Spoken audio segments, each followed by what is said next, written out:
Kashmir to Kanyakumari ఎప్పటి నుంచో చేయాలనుకుంటున్నామండి. అయితే ఇప్పుడు వెదర్ కండిషన్స్ వల్ల మేము ప్లాన్ మార్చుకొని ఇనిషియల్గా మేము ప్లాన్ చేసినప్పుడు ఫస్ట్ కాశ్మీర్ వెళ్దాం అనుకున్నాము. వెదర్ కండిషన్స్ మాన్సూన్ త్వరలో కేరళకు వస్తుంది కాబట్టి అంతకన్నా ముందు వెళ్ళాలని ఫస్ట్ కన్యాకుమారి వెళ్ళి అక్కడి నుంచి కాశ్మీర్కి వెళ్తున్నాము. ఇది మొత్తం 22 డేస్ ట్రిప్. మేము 5 మెంబర్స్ వెళ్తున్నాము. 3 విమెన్ రైడర్స్, నేను, అనిత పీటర్, స్మృతి గట్టు, నా పేరు జయభారతి, అండ్ రాహుల్ మంతి ప్రగడ.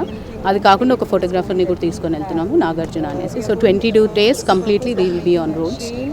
అన్ని సిటీస్ని కవర్ చేసుకుంటూ వెళ్ళిన ప్రతి ప్లేస్లో ఎవరినైతే మేము ఎదురుపడతామో ఎవరికైనా ఒక మెసేజ్ అనేది ఇవ్వడం. ఇంత జర్నీ చేసినప్పుడు మనం ఏది చెప్పినా వింటారు జనరల్గా, మామూలుగా చెప్పే కన్నా ఇట్లా రైట్ చేసుకుంటాం. సో అప్పుడు we want to talk about women safety and taking care of your mothers. 1 lakh hands campaign గురించి మేమందరం అందులో ఒక part. So we want to talk about that.